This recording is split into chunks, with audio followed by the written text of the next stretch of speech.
everyone, kalian sedang mendengarkan podcast 9 to 5 Father. Ada 2 orang bapak-bapak dan 1 orang anak lajang. Kita akan ngomongin soal adulting dan parenting. Di depan kita kali ini udah ada Senja Rindiani.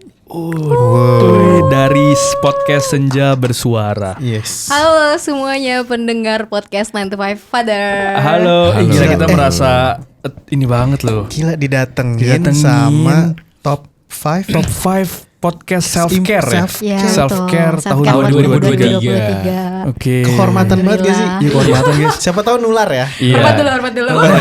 Kita jatuhnya self apa ya? Self destruction.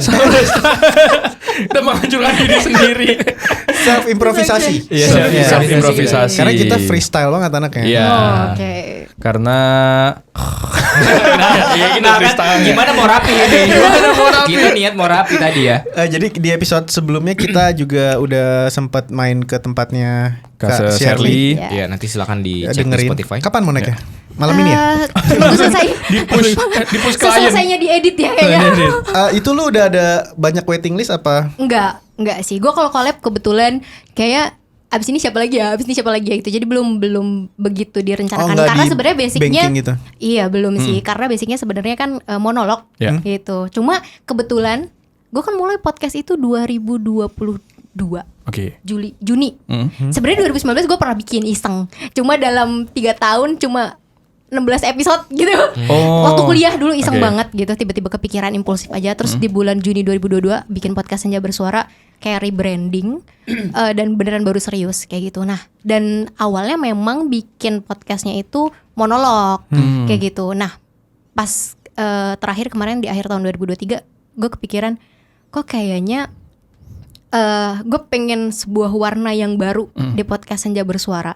Kalau gue aja satu orang bisa ngasih cerita dan orang ngerasa terbantu dari cerita itu, pasti kalau gue ngajak ngobrol lebih banyak orang dengan lebih banyak cerita akan lebih banyak lagi ilmu yang bisa kita dapetin gitu. Banyak perspektif Betul. lain juga ya. Makanya di tahun ini sih salah satu visi gue adalah targetnya sih sebenarnya minimal sebulan tuh ada satu podcast yang isinya itu ngobrol, collab. Iya. Sisanya baru yang reguler tuh yang monolog. Iya betul, yang reguler itu monolog. Oke. Gitu. Tapi gue penasaran sejarah kenapa nih Kak Shirley bisa ada di podcast 9 to 5 Father, Dil.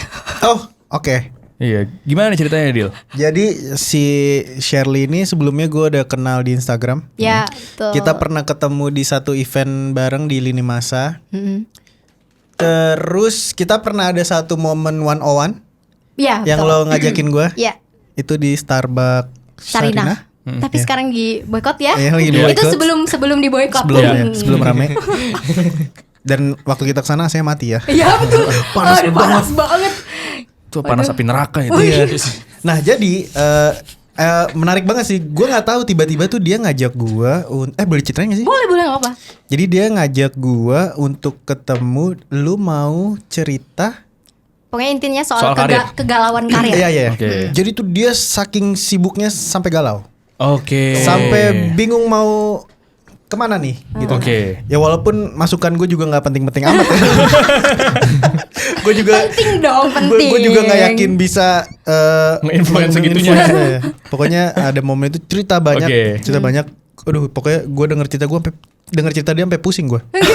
Ikutan mau dimintain ini, mau dimintain pendapat kok yang pusing. Mau gue kasih kisi-kisi sedikit gak nih? Dia Apa? cerita apa? Coba. Tapi itu terlalu sensitif Iya, ya. jangan. Oh, nggak usah, Sensitif nggak usah. sih. Soal kerjaan lah pokoknya gitu. Iya. Jadi dia ini tuh sibuk kuliah sama dibarengin dengan kerja. Oke, wah itu overwhelm banget. Wah, gila. Terus dia yang gue suka dia punya ini coy. Apa yang jurnal? Ya. Dia tuh selalu bikin apa? Jurnal. Ya. Ya jurnal. Balik ke itu. Bapak kosong. Tapi namanya emang jurnal. Dia selalu journaling berarti kalau aktivitasnya. Journaling. Iya yang. Jadi tuh dia bisa mengatur hidupnya yang seribet itu dan diisi full gitu dalam sehari. Kan capek banget ya. Iya. Terstruktur apalagi, ya.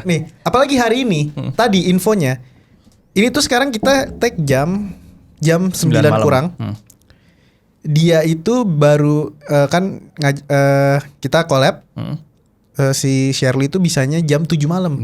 Ya. Kenapa? Karena dia pagi jam 6 pagi sampai jam berapa? Jam 8 dari jam 8 dari pagi. Jam 8 sampai jam 6 sore. Itu isinya kuliah coy. Oh. Yang jam pertama online, yang kedua kelas kedua Yang kelas kedua offline. Datang ke kampus. Yang kelas ketiga Online lagi. online lagi. Terus ke sini. Dan dari Grogol Dari ke Grogol. Depok, respect. Tepuk tangan dong.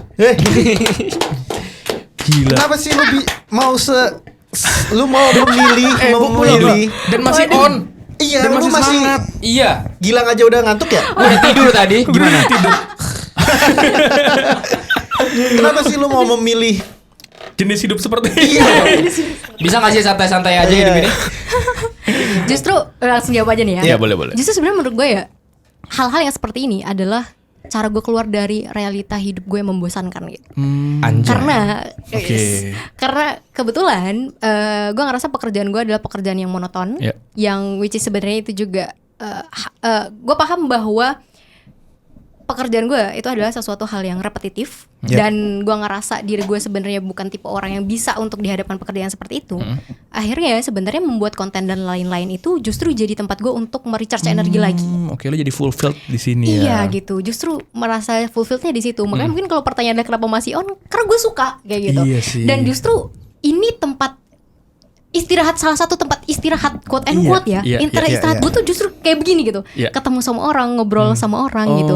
Dibandingkan gue harus ngadep laptop, yang laptopnya juga ya begitu. iya, iya. Terus pekerjaannya beneran detail banget, Iya. yang harus kayak input data kayak gitu Oke. kan. Dan gue tuh sebenarnya sadar bahwa salah satu weakness gue tuh sebenarnya di detail gitu. Oke. Jadi bayangin ngerjain pekerjaan yang kita tuh tahu sebenarnya itu kelemahan kita, pasti bakal sering salah, tapi mau nggak mau karena itu tanggung jawab kita, tanggung jawab gua gitu ya harus diselesaikan gitu Yeah. kan, secara profesional. Oke. Dan itu menurut gua, even sebenarnya sesederhana cuma input data, sebenarnya itu kan secara objektif itu gampang banget ya, Yeah. udah masukin doang gitu. Tapi kan Secara karena lu nggak teknis suka. ya. Nah, karena gua selain gak suka, Merasa itu monoton. dan gua ngerasa itu memang sebenarnya itu kelemahan gua gitu. Ya kayak ibarat quotes yang sering paling kita denger, kalau misalnya kita kayak nyuruh ikan untuk lari, ibarat itu capek banget gitu Iya. loh. Kebayang di diri gue tuh gue ngerasanya capek banget. Jadi justru ngobrol-ngobrol kayak gini adalah tempat gue dan tanda kutip quote and quote istirahatnya tadi gitu, justru malah. Oke. Menarik Gitu. sekali. Dan gue pengen ngomongin sedikit podcastnya soal Senja Bersuara yang itu self care kan, self improvement ya. Betul. Dan selain self care juga ngebahas overthinking, Betul. adulting juga. Yes. Gue tuh percaya bahwa untuk kita ada di level yang punya pemikiran tadi, sadar terhadap self care, self love, overthinking, dan gimana how to deal with it, itu perlu perjalanan panjang. Ya. Dan gue jadi penasaran, apakah kesadaran Kak Shirley untuk bikin sesuatu yang sifatnya self improvement itu ada efek dari parenting dari orang tua? Oke. Jadi sebenarnya ini hal menarik yang menurut gue ini pengalaman hidup yang tidak bisa dibeli ibaratnya. Gue udah ngekos dari SMP. Gue tinggal di suatu daerah yang pelosok banget di salah satu pulau lah intinya kayak gitu. Bahkan listrik aja masuk ke situ tahun 2013. 2013 baru masuk listrik kayak gitu. Dan saat itu sebenarnya ada SMP di kecamatan tempat gue tinggal. Cuma gue nggak ngerasa di SMP itu tidak ada pelajaran bahasa Inggris, kemudian tidak ada lab komputer. Dan saat itu gue ngerasa, pengen deh SMP-nya di kotanya gitu, di kabupatennya gitu. Which is itu jaraknya 3 jam dari rumah gue di desa.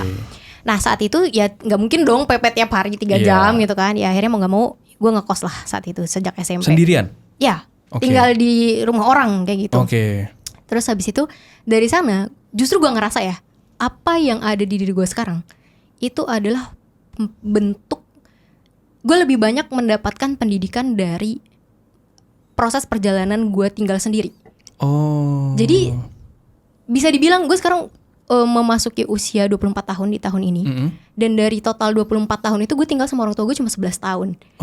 Justru lebih banyak gue tinggal sendirinya kayak gitu sama orang tua. Tapi tentu gue bersyukur sebelum gue akhirnya kayak mulai ngekos tadi SMP, tapi orang tua gue dulu sudah menanamkan nilai-nilai yang tidak bisa diganggu gugat. Intinya kayak gitu jadi pegangan lu ya. Iya gitu. Gue bersyukur gue hidup dengan ibu yang kebetulan ibu gue yatim piatu.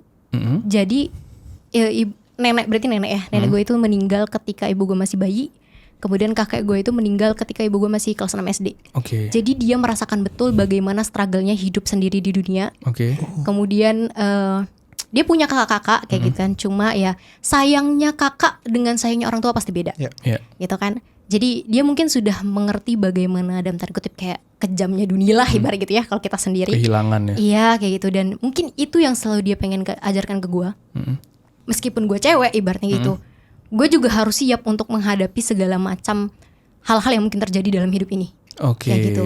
Makanya dan ini pertanyaan yang paling sering ibu gue dapatkan adalah tetangga itu selalu mempertanyakan kenapa kok ngizinin anaknya tinggal jauh. Itu yang gue juga tadi pas mikir kok dibiarin merantau di pas SMP. Karena kalau sekarang kita deal ya, gue ngebayangin kuliah dia ngerantau juga masih belum kebayang gitu. Kayak gue masih belum ngasih izin gitu loh karena gue takut gitu. Nah gimana caranya katakanlah lu yang udah merantau nih, terus gue tipikal yang nggak bakal ngasih anak gue merantau. Gimana cara lu menenangkan gue kalau merantau nggak apa-apa tahu? Yang pertama adalah sebenarnya yang udah gue jelasin tadi. Berarti Bang Reza dari masa sekarang selama anaknya Bang Reza masih tinggal sama Bang Reza, itu adalah masa-masa pentingnya untuk dalam tanda kutip mencekoki nilai-nilai dasar yang tidak bisa diganggu gugat. Nilai-nilai yang tidak bisa diganggu gugat. Yang pertama yang paling selalu gue tanamkan yang diajarin sama orang tua gue adalah soal jujur. Jadi gue di SMP itu mungkin bisa jadi public enemy karena gue gak mau nyontekin jawaban gue ketika ujian. Tapi gue selalu ngerasa tenang karena orang tua gue tahu bahwa itu adalah hal yang benar dan tidak masalah kamu tidak punya teman. Kalau misalnya cuma karena gak nyontekin kayak gitu, ibaratnya kayak gitu. Karena jadikan ya udah jadiin itu jadi dinding seleksi aja. Yang mau temenan ya ayo, berarti gue temenan sama orang yang bisa nerima gue kayak gitu kan. Nilainya sesuai. Iya, nilainya sesuai. Itu yang pertama. Kemudian yang kedua, justru gue ngerasa merantau itu akan mengajarkan proses hidup yang tadi gue bilang tidak akan bisa dibeli. Meskipun misalnya orang tua ngajarin ya, maksudnya orang tua pasti gini, mungkin akan ada kepikiran ya nanti gue ajarin lah di rumah ibaratnya kayak gitu. Tapi akan berbeda belajar karena kita alamin dengan yang dikasih tahu. Ibarat kalau novel show not tell, show don't tell gitu kan. Perlihatkan. Nah, perlihatkan. Jadi dan gue rasa selama 13 tahun berarti ya, hampir 13 tahun gue ngerantau itu, value itu tuh ngena di dalam diri gue gitu. Dan itu gue rasa ya kalau misalnya gue tinggal sama orang tua gue terus, mungkin gue nggak akan bisa sepenuhnya menerapkan nilai-nilai itu kalau cuma dikasih tahu. Kayak gitu. Soal menjaga diri, mungkin gue justru bisa lebih rebel mungkin kalau justru malah tinggal sama orang tua. Karena malah begitu. Maksudnya mungkin akan mencari ngerasa dikekang, mungkin ngerasa apa gitu. Tapi justru dengan merantau sendiri, gue jadi tahu, oh, keluar malam itu emang berbahaya, makanya gue harus menjaga diri. Misalnya kayak gitu. Beda dengan kamu maksimal jam 7 sudah di rumah. Feel-nya yang dirasakan seorang anak itu tuh pasti kok dilarang sih ya. Terus emang gue kalau keluar kenapa kayak gitu. Tapi kalau misalnya dia dengan bekal nilai yang udah ditanemin ketika sebelum dia keluar dari rumah tadi, dia pasti akan berpikir, oh oke, emang kalau keluar rumah kenapa? Boleh batasan mana? Akhirnya gue jadi paham sendiri gitu loh. Batasan mana yang gue ngerasa gue masih aman pulang jam segini. Gue juga tahu oh daerah ini aman misalnya. Dan itu akan memudahkan anak itu untuk menganalisa situasi. Dan itu adalah kecerdasan yang tidak bisa belajarnya itu dikasih tahu tuh nggak bisa. Lo harus belajar dari experience gitu. Dan gue ngerasa salah satu nilai yang gue dapetin itu surviving. Survival skill. Karena gue nggak tahu ya, gue kenal sama ya pasti kan kita kenal dengan banyak orang gitu, teman-teman di lingkungan gitu. Kadang gue ngobrol sama orang-orang yang memang dia tumbuh besarnya dengan orang tuanya gitu di rumah. Makan enak segala macam gitu ya. Bahkan mereka sudah berapa kali bolak-balik keluar negeri misalnya kayak gitu. Dulu gue cuma mimpi doang gitu keluar negeri gitu kan. Terus dan ketika dihadapkan dengan suatu masalah kayak gitu, ya sesederhana ketika di kampus kepanitiaan ada masalah tiba-tiba gitu, problem solvingnya itu berbeda gitu. Dan cara menghadapi masalahnya itu akan berbeda. Orang yang sudah punya surviving skill ketika di hidup sendiri dengan yang belum pernah terbiasa untuk tinggal sendiri gitu. Nah, Gilang ini juga perantau. Wah, oh iya benar. Dari Medan. Dari Medan pun masih 6 jam. Kalau kasih sekitar segitu. Nilai-nilai apa Lang yang dikasih orang tua lu sehingga lu di Jakarta nggak dalam tanda kutip nggak neko-neko? Pertama, lu harus tahu bahwa kepergian lu itu adalah harapan bagi orang tua lu. Jadi, yang harus lu pegang adalah kepercayaan mereka. Benar. Kalau misalnya mereka gue tuh nggak pernah dikasih tahu jangan ini jangan itu gitu. Gue tahu orang tua gue nggak sukanya sama apa, itu yang gue pegang, itu yang gue nggak mau ngelakuin gitu. Oke. Jadi walaupun mereka nggak ada, gue kayak takut sendiri gitu kalau mau ngelakuin. Kalau apa yang mereka larang gue lakuin, gue takut sendiri. Oke. Karena gue percaya, karena mereka ngasih percayaan ke gue. Dan gue tahu kepercayaan itu yang mereka yang jadi harapan mereka gitu. Oke. Itu sih. Nah, gue tuh pengen tuh punya anak-anak yang kayak kalian gitu loh. Yang ketika dikasih kesempatan merantau, dikasih kebebasan, bisa menghandle kebebasan itu. Nah, gimana cara menghandle kebebasan supaya nggak bablas gitu? Rasa penasaran pasti oke lah, ada rasa penasaran. Tapi gimana supaya nggak semua rasa penasaran harus dipuaskan? Gimana menghandle kebebasan ini nih, untuk mengajarkan ke anak kita gitu loh? Kalau gue sebagai anak ya, dengan bekal nilai yang udah ditanamin tadi sebelum gue keluar dari rumah. Pada akhirnya kan ketika nyemplung, apalagi waktu itu kan gue keluar dari daerah, kemudian kuliah di Tangsel, di STAN. Oke. Dan di situ. Oh, di Bintaro ya? Iya. Dekat rumah gue dulu tuh. Oh iya. Di stan bro, di stan. Bro. Nggak, itu biasa aja sih, kebetulan kecelakaan masuknya juga. Tanda kutip. Tanda kutip. Oke, back ke laptop, kembali ke laptop. Depan Sevel. Lu masih ada Sevel dulu. Oh, sekarang nggak ada. Lawson. Nggak ada. Oh, udah nggak ada? Enggak, Alfamidi. Oh, Alfamidi udah ganti. Alfamidi. Siap. Oke, kembali ke laptop. Jadi dengan gue kuliah di tempat yang mungkin Jakarta dan sekitarnya itu kan tempat yang plural banget, maksudnya semua jenis orang tuh ada. Ada, iya. Iya. Mau yang ekstrim rebel dengan ekstrim alim ibaratnya pasti ada gitu kan. Nah tapi justru akhirnya dengan bekal nilai tadi itu tuh yang jadi rem. Iya gitu. Lama-lama tuh gini, kalau nilai itu emang sudah kayak melekat di diri kita ya. Kadang itu tuh secara tidak langsung tanpa gue sadarin gitu ya. Itu yang jadi filter sendiri. Oh gue cocok sama ini, oh gue cocok sama itu kayak gitu. Misal gini ya, gue pernah nih jadi gue baru naik semester gitu kan. Terus habis itu kan berarti kan dengan kelas yang baru dong, orang-orang yang baru. Terus pernah nih satu momen karena kita ya ceritanya kan di awal kelas kita baru kenal, kita nonton bareng yuk kayak gitu kan, buat bonding lah gitu ya ceritanya. Terus habis nonton, ya kita mampir ke kafe gitu, terus ngobrol. Terus akhirnya ada nih satu anak bilang gini, kalian tahu nggak gitu kan? Itu kan itu adalah bridging untuk hal-hal sesuatu yang panas gitu kan biasanya. Dan bener aja setelah kalimat kamu tahu nggak, dia menceritakan hal-hal yang menurut gue saat itu tuh gue mikir ngapain sih ngomongin kayak beginian kayak gitu. Dan itu beneran hal-hal yang emang beneran nggak penting gitu menurut gue. Dan dia beneran ngomongin aib orang lain, aib dalam artian yang literally harusnya ini private buat dia, kenapa dia ceritain kayak gitu. Nah, dengan bekal nilai tadi, secara tidak langsung tuh tubuh gue filternya nyala, bereaksi. Kalau kata Bang Gilang bilang tadi, cinta adalah reaksi kimia. Ya akhirnya itu jadi reaksi ke dalam diri gue tuh tiba-tiba, kok dia ngomong kayak gitu sih? Oh kayaknya aku nggak cocok deh temenan sama dia kayak gitu.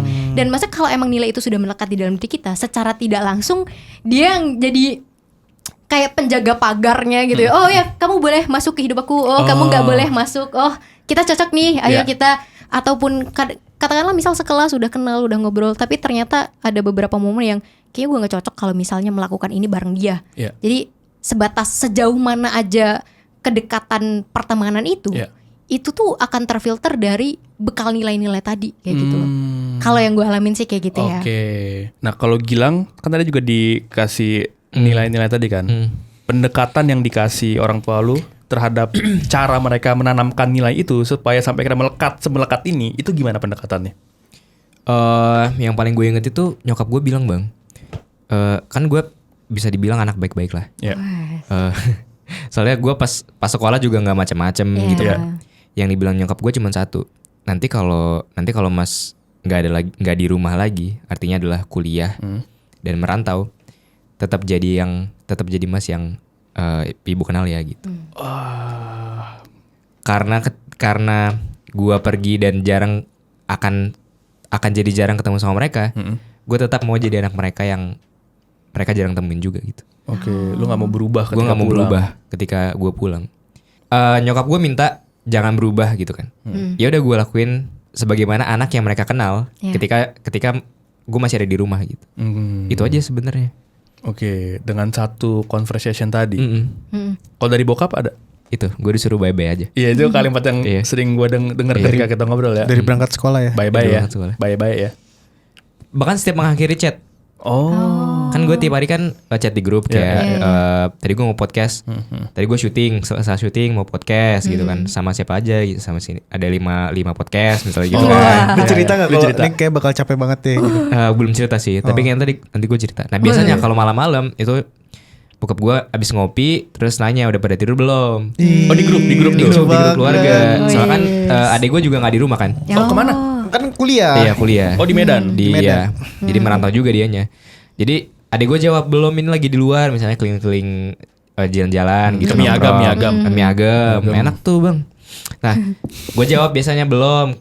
Terus nanya lagi kenapa belum tidur biasanya gitu. Ya kadang jawabnya main HP aja, kadang jawab belum ngantuk. Terus bokap gue bilang yaudah ini kami tidur duluan gitu. Bye-bye ya di sana. Udah. Tapi gitu punya ruang dengan keluarga tanpa batas ya. Maksudnya kayak bisa share apa yang lagi lo lakuin sekarang ke mereka tanpa ada rasa awkward ya. Itu seru banget langka tau. Langka. Gue punya perspektif soal ini, boleh cerita nggak? Boleh silakan. Coba. Menurut gue ya, itu adalah sesuatu yang sebenarnya bisa diusahakan. Hal yang terjadi di diri gue adalah, jadi gue inget banget karena ini membekas banget di kepala gue. Jadi gue inget banget cerita ini. Waktu SMP, gue sebagai anak perempuan yang baru remaja itu biasanya tidak dekat dengan ayahnya. Karena banyak kecanggungan dan awkwardness yang kayaknya gimana gitu kalau sama bapak gitu kan. Anak gimana dia cewek? Cewek. Mungkin nanti kalau udah teenager mungkin akan merasakan itu gitu ya. Sampai akhirnya di satu momen dimana ya gue cuma deket sama mama gue gitu, sama ibu sama mama. Sampai di satu titik dimana gue pulang sekolah kalau nggak salah. Gue lupa pokoknya momennya pas di sekolah ada temen gue juga. Gue ngeliat temen gue itu salim sama bapaknya, tapi dipeluk juga. Maksudnya mereka kayak tidak ada boundaries. Ya memang mereka mengekspresikan rasa sayangnya antara bapak dan anaknya kayak gitu. Pas gue ngeliat itu gue mikir, kok gue iri ya gitu. Kok gue pengen juga ya merasakan itu. Akhirnya sejak saat itu gue mencoba gue yang berusaha untuk mendekat ke bapak gue. Karena bapak gue juga tipe yang diem aja. Ya selayaknya default bapak-bapak zaman boomer yang ke anaknya nggak pernah bilang udah makan belum. Itu kan pertanyaan ibu-ibu biasanya kan, ibu ke anaknya. Nggak pernah, bapak gue nggak pernah. Nggak pernah sekalipun dia bertanya soal hal-hal yang kelihatan mengekspresikan rasa sayangnya. Tapi tiap gue minta apa-apa, dia pasti selalu iyain. Dia selalu beliin kayak gitu kan. Cuma kan kedekatan yang gue inginkan ada kedekatan yang seperti gue lihat di mata gue gitu kan, ketika teman gue deket sama bapaknya gitu. Dan yang gue lakukan adalah, aku mau deh kayak gitu. Yaudah deh, kayaknya aku harus mulai, aku yang harus maju untuk belajar deket sama bapak aku. Dan itu terjadi sampai akhirnya dari sejak SMP sampai sekarang. Gue kalau jalan sama orang tua gue, justru gue yang ngegandeng bapak gue. Aduh, happy banget pasti. Mama gue kadang jalan sendiri gitu, terpisah gitu, kadang di belakang kayak gitu. Dan sampai sampai segitunya gitu. Dan maksudnya mungkin orang yang pengen gue sampaikan adalah, gue juga sering ketemu kasus di mana gue ngerasa, apalagi di TikTok kan, kadang scroll di TikTok gitu, kalau mereka ada konten yang kedekatan anak perempuan dengan bapaknya, banyak banget gue nemuin komen, pengen punya bapak kayak gitu dan segala macam. Kadang gue dalam hati, itu tuh bisa diusahakan loh. Mungkin orang akan excuse, tapi bapak gue bukan tipe yang gitu. No, mungkin kamu belum nyoba. Mungkin dan kamu terlalu belum gengsi. Dan kalau mau nungguin bapak kita kan kayak nggak tahu kapan kan. Mending kita yang duluan nggak sih? Inisiator. Gitu. Bapak kita juga kalau kita nggak ngomong, mereka pikir fine-fine aja. Betul. Dan akhirnya sekarang gue yang nanya, bapak sayang gak sama aku? Tapi dia kadang ya dibicanda juga gitu sama dia. Tapi at least setidaknya sekarang sudah tidak canggung untuk bertanya itu gitu. Aduh, jadi melankolis gue. Ini kok belum ada ketawa-ketawanya sih? Jadi serius di sini. Kayaknya ketuker episode kita tadi. Karena kalau udah ngomongin itu kayak jadi berkaca gitu. Kayak nanti, gue juga pengen gitu nanti ke anak gue kayaknya sih. Kayak gue juga sih. Pengen menanamkan itu loh gitu maksudnya. Gue tuh juga sering lihat banyak konten-konten kalau bapak ya, tipikal bapak-bapak tuh kayak palanya mumet, tapi ketika ditanya tuh I'm fine gitu. Nggak apa-apa. Jadi kayak emang kita berusaha menyembunyikan banyak hal supaya kita nggak mau terlihat lemah. Karena prinsip gue adalah pria itu bisa boleh lemah, tapi jangan memperlihatkan kalau lu lagi lemah. Itu yang gue coba terapin. Kayak gue tahu gue ada masalah, tapi gue nggak mau bersikap atau bergestur soalnya gue punya masalah di depan banyak orang. Nah itu yang gue coba terapin, dan mungkin orang tua kita zaman dulu sedang bersikap seperti itu. Ada masalah, tapi dia mencoba tidak memperlihatkannya, jadinya kediem, nggak mengekspresikan banyak hal. Tapi gue penasaran deh. Tadi kan gue nanya gimana pendekatan orang tua Gilang dalam menerapkan nilai-nilainya. Kalau orang tua lu sendiri gimana, Sher, untuk menerapkan nilai-nilai tadi pendekatannya? Kayaknya gini deh, yang akhirnya mereka terapkan ke gue, itu juga berdasarkan pengalaman pahit hidup yang pernah mereka alamin gitu. Karena gue ngerasa, kadang tuh gue dengar cerita orang tua gue ya, gue juga kadang kan, gue tuh suka penasaran gitu. Mama dulu kayak gimana sih waktu kecil gitu, bapak dulu kayak gimana waktu kecil gitu. Dan dari cerita yang gue dengar adalah hidup mereka bener-bener perjuangannya tuh segitunya kayak gitu untuk sampai yang pada titik yang sekarang gitu. Apalagi ibu gue dengan yatim piatu tadi dan tinggal dengan kakaknya berpindah-pindah rumah, dari rumah kakak yang satu dan kakak yang lain gitu kan. Dengan karakter kakaknya pasti beda-beda gitu kan, menyesuaikan itu. Dan akhirnya gue ngeliat mungkin dari perspektif dunia di mata mereka, yang akhirnya mereka belajar gimana caranya supaya anak gue bisa survive di dunia yang seperti ini. Akhirnya yang pertama mereka naruh gue biar belajar ngaji kayak gitu. Akhirnya mereka gimana pun caranya gue harus sekolah. Gimana pun caranya gue harus tahu bahwa sholat 5 waktu itu misalnya kewajiban kayak gitu. Dan mungkin gue ngerasa sih kayaknya salah satunya juga doa mama gue yang gak pernah terputus ya. Kayaknya itu tuh mungkin mama gue gak pernah sedetail itu selalu ngasih tahu mama habis ngedoain gitu, nggak gitu juga gitu kan, nggak laporan. Tapi gue ngerasa kayaknya apa yang akhirnya ngebikin, mungkin kalau zaman COVID kayak ada bubble yang ngelindungin kita supaya tidak tertular virus itu, mungkin doa mama itu yang akhirnya jadi bubble di hidup gue yang memfilter tanpa sadar, banyak hal juga ya. Iya gitu, yang memfilter banyak hal. Terus jadi kalau pertanyaannya gimana cara nerapin nilai-nilai tadi, sejak masih tinggal bareng mereka, mereka mengusahakan untuk naruh gue di tempat-tempat, di lingkungan-lingkungan yang bisa make sure bahwa lingkungan itu akan memberikan value yang mereka harapkan, itu tertanam di diri gue.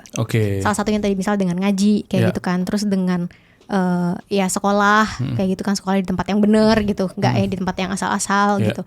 Dan mereka make sure bahwa pasti kan kalau anak-anak itu lingkungan yang paling dekat itu justru sekolah. Karena itu dia setiap hari gitu kan ibaratnya. Mungkin di rumah udah capek terus tidur gitu kan, besok pagi sekolah lagi. Lebih banyak ketika dia bangun itu aktivitasnya sama teman-teman di lingkungan sekolahnya dia kayak gitu. Jadi mereka make sure menyediakan lingkungan yang suportif buat gue kayak gitu kan. Terus yang ketiga pasti kontrol. Tapi yang gue suka adalah gue nggak tahu kenapa ya, gue juga nggak ngerti nih kenapa orang tua gue bisa menanyakan pertanyaan. Sebenarnya mereka pengen mengontrol, tapi tidak terkesan mengekang tadi gitu loh. Nah, nggak terkesan kayak nyuruh. Iya kayak gitu. Dan kayaknya ini deh kayak keseimbangan antara bapak dan mama gue. Bapak gue adalah tipe orang yang pernah merantau juga jauh kemana-mana, kayak ke Riau, ke Solo, kemana gitu. Dan itu dia sendiri gitu waktu masih baru banget lulus SMA kayak gitu, dia kemana-mana. Mungkin dia tahu di dunia perantauan itu seperti apa, ibaratnya kayak gitu. Dan mama gue tipe orang yang sangat definisi perempuan yang selama ini kita tahu lah, perasa, banyak khawatirnya kayak gitu.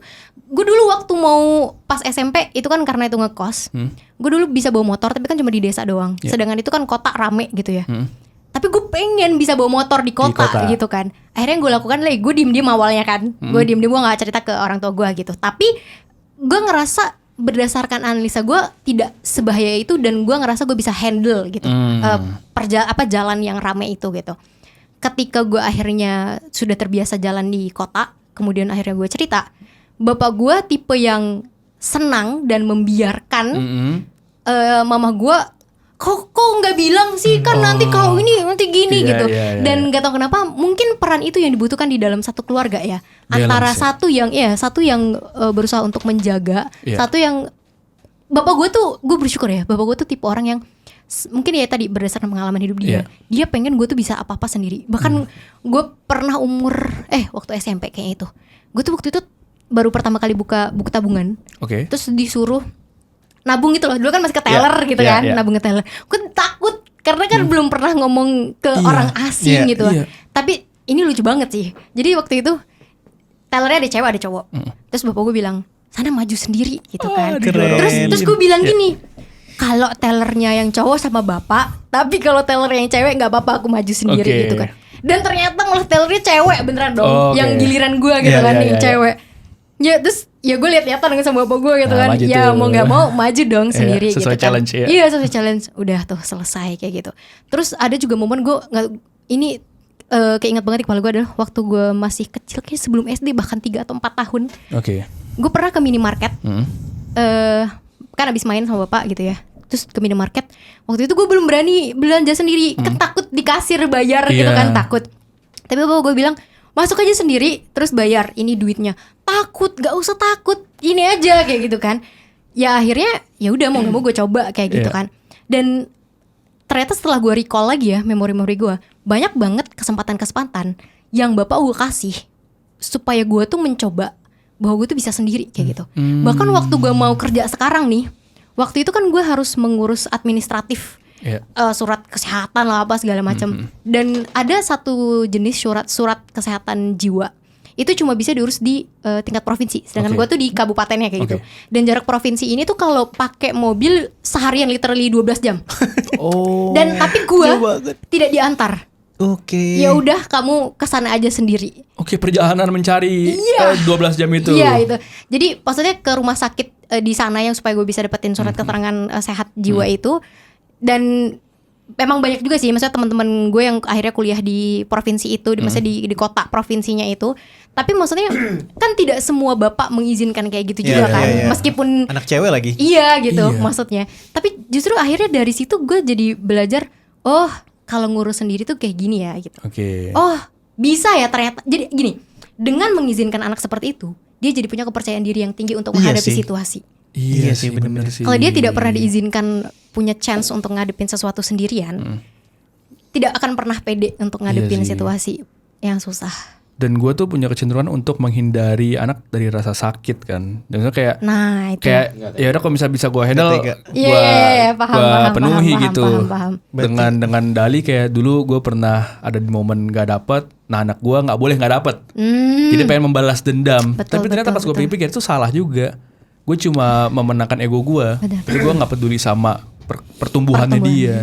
Lu kebayang gak sih dulu si Shirley berarti waktu kecil bayi pas nangis mungkin didiemin kali sama bapaknya. Ya gak sih biar suruh. Gue tiba-tiba jadi ada cerita lucu tau gak? Gimana? Soal nangis itu. Gue tuh waktu kecil gue tipe anak yang rewel, bandel. Gue pernah dimasukin dalam lemari bang sama mama gue. Ya Allah. Saking bandelnya maksudnya ya, saking bandelnya mungkin mama gue juga udah gergetan bingung sendiri gitu ya. Akhirnya gue kayak dikunciin dalam lemari, ya sebentar doang sih. Cuma kan ya saat itu gitu. Dan kalau berdasarkan cerita yang gue terima dari rumah gue adalah, gue dulu waktu kecil kalau misalnya nangis, yang beneran tantrum yang sampai di tanah gitu kan, goler-goleran, gitulah gitu pokoknya. Kata mama gue makin nangis kalau ada orang yang nolongin. Gitu. Jadi pas pertama kali tantrum ya pasti reaksi pertama pasti ditolongin biar nggak di tanah gitu kan. Tapi berdasarkan cerita mama gue adalah ternyata gue tuh dulu kalau ditolongin gitu malah makin nangis. Ujung-ujungnya mama gue tiap kali ngeliat gue tantrum kayak gitu dibiarin. Orang-orang tuh sampai heran, itu anak nangis begitu kan dibiarin gitu. Tapi udah akhirnya gue dulu kecil kalau nangis dibiarin bang. Beneran. Beneran dibiarin. Tapi emang gitu sih yang sering gue lihat di reel sekarang itu kayak biarkan anak meluapkan emosinya, merasakan emosinya. Jadi kayak ada di mall terus ada pasangan suami istri terus anaknya di lantai nangis-nangis, didiemin tungguin sampai selesai gitu. Betul. Tapi lu tau gak yang marah siapa? Orang lain yang lihat. SJW dulu bikin thread. Ini kenapa sih kok didiemin sih anaknya? Gua gak masalah ya sama anak kecil ya, tapi kalau ada orang tua kayak begini, kayak lu gak pantas jadi orang tua deh. Berarti gitu tuh ini ya. Kalau lu bisa punya anak, gak usah punya anak. Template-nya itu tuh. template benar. Template-nya. Tapi ternyata itu poinnya ya, biar dia nggak biar merasakan emosinya gitu. Misalnya ketika nangis jangan distraksi, jangan dicoba intervensi dengan ngasih dia apa yang dia mau. Ya kan, untuk membiasakan itu kan sebenarnya kan. Benar-benar. Tapi kita mah tega ya bos. Sebenarnya nggak tega sih. Kayaknya itu naluri orang tua pasti gitu dulu deh. Tapi gue karena sering itu gue tuh udah mulai diemin. Iya pengen sering gue diemin. Tapi tuh kan karena gue tinggal berame-rame nggak bisa tuh. Udah nangis sedikit aja. Kenapa tuh? Aus. Benar. Pasti banyak lingkungan gitu. yang masuk kayak oke nih Nggak bisa kayak begini gitu. caranya. Iya. Padahal mungkin sebenarnya yang Emang diemin aja dulu diemin ya aja kan? dikasih Iya. waktu. Biar dia merasakan emosinya sampai selesai, tenang, tidur abis itu biasanya tuh. Iya. Udah capek. Tapi mungkin kalau bayi orang tua yang harus menganalisa gak sih dia Iya. nangisnya kenapa Iya, gitu Karena kan. macam-macam banyak. Iya. Bisa pup lah, bisa Kolik, apalah. lapar, iya. Iya. Gitu. Kalau Gilang waktu tantrum gimana lah? Gue gak inget lagi bang. Oh nggak ingat? Ya, Lah, enggak. Sherly aja ingat. Iya, dia diceritain sih tapi. Oh Iya, iya, diceritain. Belum nanya, gue diceritain. belum nanya. Ntar gue tanya deh. Gue pulang dulu kali ya. Boleh. Oke, terima kasih semuanya udah. Udah datang. Oke, gue mau nanya juga penasaran sama salah satu niche di podcast Senja Bersuara soal self love kan. Nah, gimana cara Kak Sherly mengekspresikan self love itu sendiri? Gimana cara mengekspresikan self love? Karena gue juga pengen mengajarkan itu ke anak gue untuk self love tadi gitu. Nah, kalau dari Kak Sherly sendiri gimana cara menerapkan atau pendekatannya? Sebenarnya self love itu kan istilah yang akhirnya rame karena kita punya medsos ini gitu kan. Akhirnya Iya. orang buat kalimat-kalimat sendiri, istilah-istilah Iya, sendiri self-diagnose gitu ya. sendiri. Iya, self diagnose sendiri gitu. Mungkin dengan definisi self love yang orang tahu sekarang, perjalanan gue nerima adalah soal ini sih sebenarnya soal jerawat. Oke. Gue struggle jerawat itu sejak SMA deh kayaknya. Tapi SMA dulu karena emang belum kenal skincare lah. Yeah, SMA biasa Yeah. lah, beruntusan apa segala macam Yeah. kayak gitu kan. Sampai akhirnya gue sadar bahwa kenapa sih kok jerawatnya tidak sembuh-sembuh gitu ya. Gue ngeluh gitu kan Oke. ke ibu gue gitu, ke mama. "Ma, kenapa sih kok mukaku jerawatan kayak begini gitu kan?" Ya pengen cantik lah gitu, pengen mulus.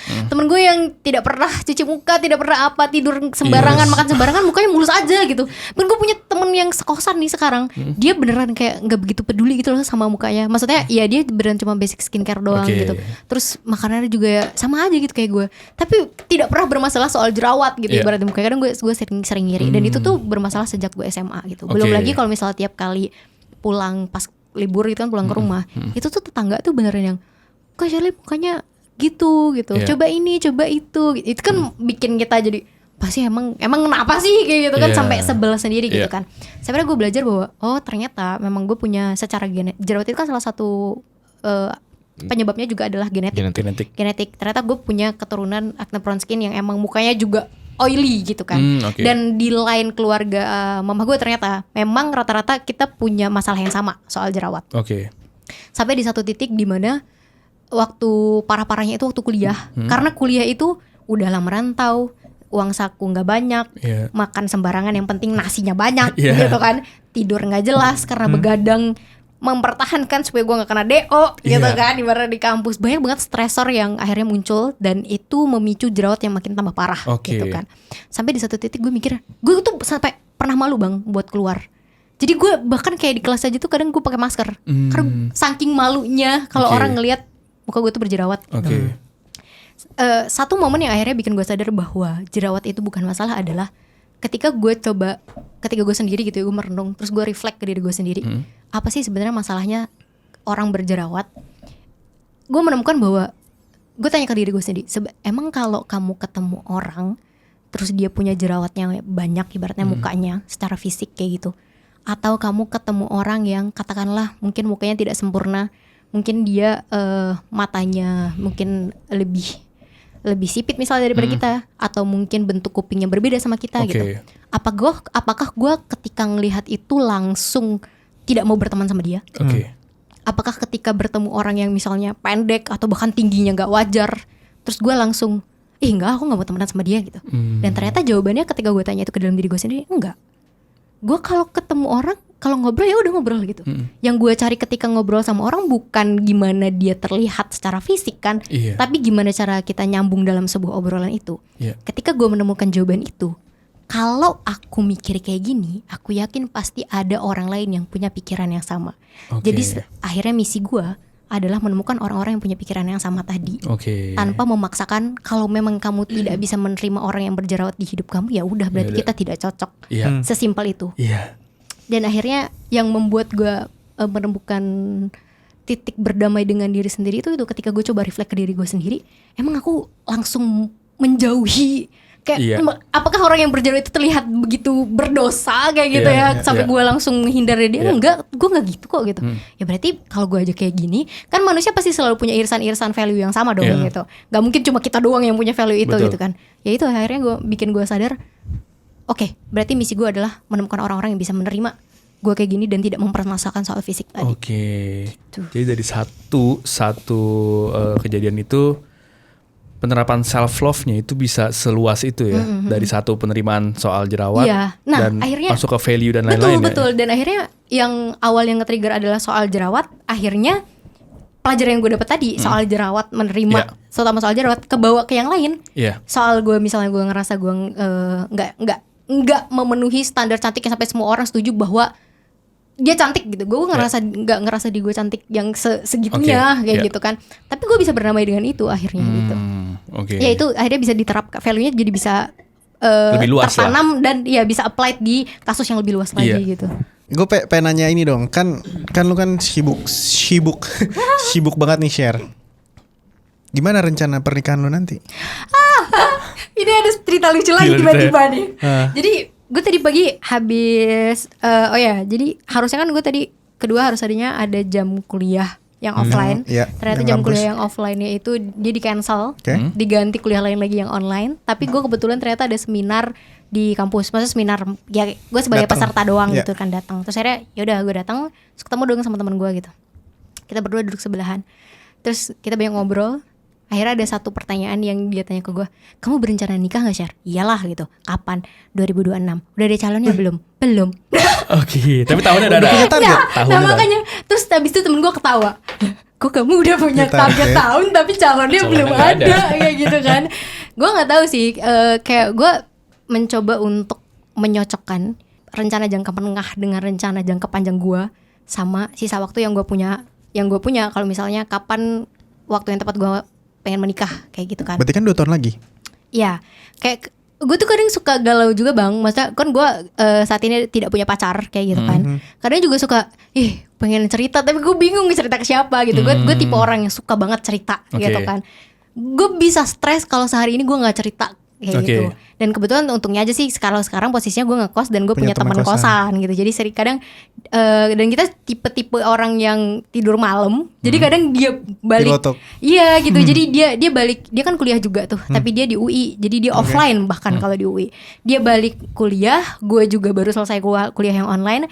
Baru banget kayak kemarin gitu. Dia main ke kamar gue gitu. Akhirnya kita ngobrol gitu dari jam 10 sampai jam 12 kayak gitu. Dan pertanyaan tadi soal nikah ya, kapan nikah gitu ya. Nah akhirnya adalah gue coba mikir gitu kan, waktu gue pengen bebas sendiri tuh gue butuh berapa lama lagi kayak gitu. Kayak apa aja sih bucket list yang masih pengen gue capai dengan kondisi yang akan lebih optimal gue lakukan kalau misalnya ketika gue masih sendiri kayak gitu kan. Dan gue ngerasa kayaknya 2026 oke deh kayak gitu kan buat nikah gitu. Tapi itu juga masih berdoa dong ya. Gue juga masih kayak ya semoga deh kayak gitu. Karena gue berprinsip selama gue curhatnya ke Allah gitu ya, kayak mintanya ke Allah, bisa aja gitu. Karena selama ini tuh banyak banget kejadian yang gue nggak tahu gimana caranya, tapi gue pengen ini tercapainya di tahun segini ya Allah, di bulan segini ya Allah. Dan kayaknya 80% sampai 90% itu tercapai semua. Meskipun gue belum tahu caranya gimana. Salah satunya tuh waktu itu gue pengen laptop waktu SMA. Tapi bapak gue belum bisa beliin. Tapi gue berdoa, gue masih ingat karena ini berkesan banget buat gue. Ya Allah, aku pengen punya laptop pokoknya di bulan Januari ini. Gimana pun caranya, aku pengen punya laptop di bulan Januari. Padahal bapak gue gak bisa beliin. Saat itu gue dulu SMA sering ikut lomba, jadi nyari duitnya dari hadiah-hadiah lomba gitu kan. Januari juga lagi gak ada lomba gitu kan. Pokoknya tidak ada, gue gak tahu dari jalan dari mana yang gue bisa dapetin duit buat dia bisa beli laptop. Tanggal 1 Januari berjalan sampai 31 Januari. Hari terakhir dong ini, siang-siang 31 Januari. Di sekolah, gue duduk paling belakang waktu itu. Gue tipe orang yang lebih suka duduk di belakang malah. Gue duduk sama teman gue. Saat itu gue dalam hati mikir, ya Allah ini udah hari terakhir tanggal 31 bulan Januari. Masa iya belum? Laptop, gitu kan. Masa iya belum ya Allah. Gimana nih ya Allah gitu kan. Aku kan sudah berdoa gitu kan ibaratnya. Dan ternyata yang terjadi adalah tiba-tiba saat itu masih zaman Line, pakai Line, tiba-tiba muncul notif di Line. Uang dari event bulan November tahun lalu akhirnya cair 3.500.000 dan cukup buat beli laptop. Zaman waktu itu 3,5 juta masih bisa dapat laptop gitu kan, laptop basic buat anak sekolah.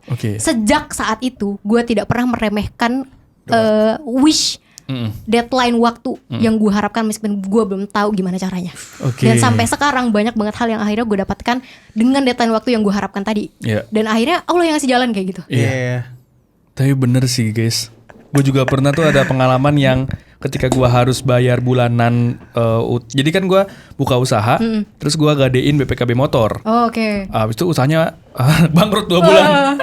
BPKB motor harus dibayar tiap bulannya 600.000 per bulan. Gue gak ada pekerjaan, gue putus kuliah, terus gue kayak ini gimana cara bayarnya ya. Terus somehow temen gue ngirimin sebuah lowongan pekerjaan.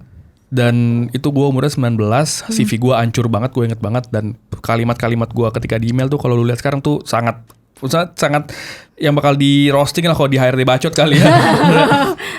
Jelek banget lah ininya pendekatannya lah. Mana pakai bahasa Inggris ala-ala pakai Google Translate kan, supaya terlihat ini advance gitu. Akhirnya tapi diterima. Di sebuah event organizer, gue ngurus sebuah akun sosmed gym gitu waktu itu. Dan gue kerja selama 7 bulan apa sampai setahun gitu. Dan gue bisa ngelunasin utang BPKB motor itu. Jadi kayak semenjak itu gue ngerasa oh ya gue gak bakal dibiarkan seterpuruk itu kok. Benar. Pasti ada jalan gitu loh. Lucunya lagi gue jadi ingat satu lagi nih. Tahu Bang JS Hairin gak? Tahu si Jombang kan? ya. Iya Bang Jombang.